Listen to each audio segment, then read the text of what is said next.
جی واقعي دی یاره وږي خو دې یو دا چې لکه تش نه دي ښه یو خو وي چې هغه احمد دا ولې احمده ای سلامونه قدرمنو صابر جان یم په دې وخت کې تاسو به وایئ چې صابر جان په جوارو کې څه کوي خو دا د حاجي صاحب د وږو پټۍ دی او هغوی په لاس پورې کو وږي دې شوکوي نو څه کسان یې هم راوستي دي او هغوی لګیا دي شوکه کوي حاجي صاحب مخامخ ولاړ دی حاجي صاحب سره پکې هم یو دوه درې خبرې وکړو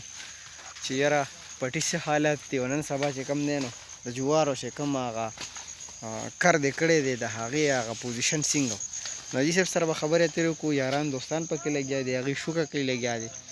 نو خبرې اترې کوو دا جوار درته هم ښایم السلام علیکم جی وعلیکم السلام حاجي د خیره سره په پټي د لاس پورې کو انشاءالله او ستا خو ورته اتوار په ورځ اراده وکړه اتوار په ورځ اراده وکړه برګري چې ګاونډیانو بات کو یو چې بس نور مونږ هم د پریدو بیا ورته تګیږو ښه حاجي دا راته ووایه چې په دې پټي باندې څونه خرچه کړې وه تقریبا صابر جان 20-25 هزار روپۍ خرچه په دې باندې راغلی و تقریبا 20 نه تر 25 هزار روپۍ به خرچه راغلی وه صحیح ما یو ورځ لیدلې وې په د اوبو ورخ کې لګیا وې جی او د دې اوبو دا چې کوم دغه دی د اوبو وار دی دا د شپې هم راتلی شي د ورځې هم راتلی شي نو ستاسو د ورځې و په هغه ورځ زموږ د ورځې و جي په هغه ورځ باندې د ورځې و کله کله به ورکې د شپې خو اوبه اساني زموږ د علاقو اوبه ډېر مشکل نه دي صحیح ټانټه څنګه ده ټانټه هم ښه مزېداره ده وږي هم ډېر مزېدار ماشاءالله کړی دی لږ رنګي وو خو د هغې په وجه باندې انشاءالله وږي ډېر دی غټ دی غټ وږي کړي دي نو انشاءالله الله نه امید دی چې ابدا به زیات کوي صحیح درته دا تاسو کم یو جوار کرلی دا 220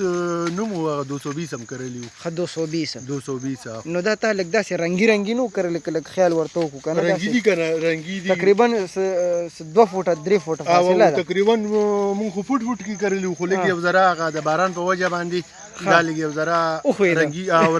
رنګي وشو هغه ځمکه ورته لږ پترې وکړو باران به شوی سخته شوه نو پوره مکمل ونه شو دا وږي ګورو ته راځه دا وږي ګورو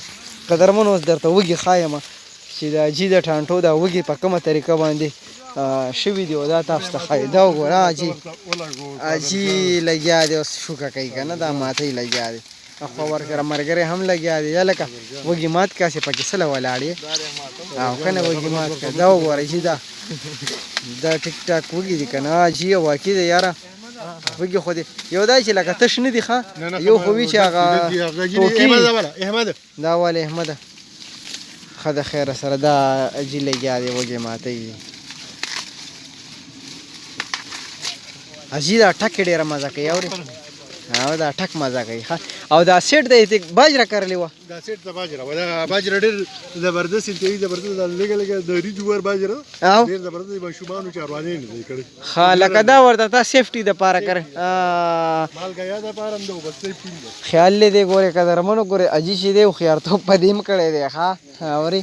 حاجي ویلې چې راشه دې خلکو نه به یې په دې بچ کو خو دا ده چې حاجي ګورې د دې خلک چې دی نو داسې نه دی کړی که نه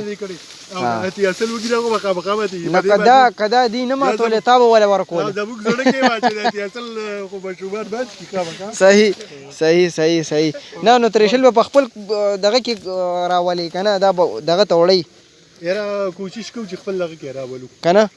او دا بعضې وي چې هغې یوسي که نه نه ورونه بس د خپل ځان لپاره هم لږې غریب مریب دلته صحیح زه حاجي ډېر مهرباني خوشحاله اوسې دا جوار مې لږ کته نو په دې وجه دی لرالم مې له حاجي سره به پکې خبرې اترې هم وکړو او د حاجي دا پیغام به هم خلکو ته ورسو صحیح ده خوشحاله اوسې حاجي ډېره مهرباني قدرمنو د حاجي صاحب خبرې تاسو واورېدې او حاجي صاحب ویلې چې بس لږ کار پکې پاتې دی د خیره سره باقي ختم دی نو د وږو دا چې کوم ټک دی دا ډېره مزه کوي خیال دی دا دی چې نو خبرې اترې به نورې هم بیا کوو بس د وږو دا چې کوم کرو دا مې هم درته وښودو د دې چې دا کوم هغه ماتېدلو دا ټول ما درته وښول ښه صحیح ده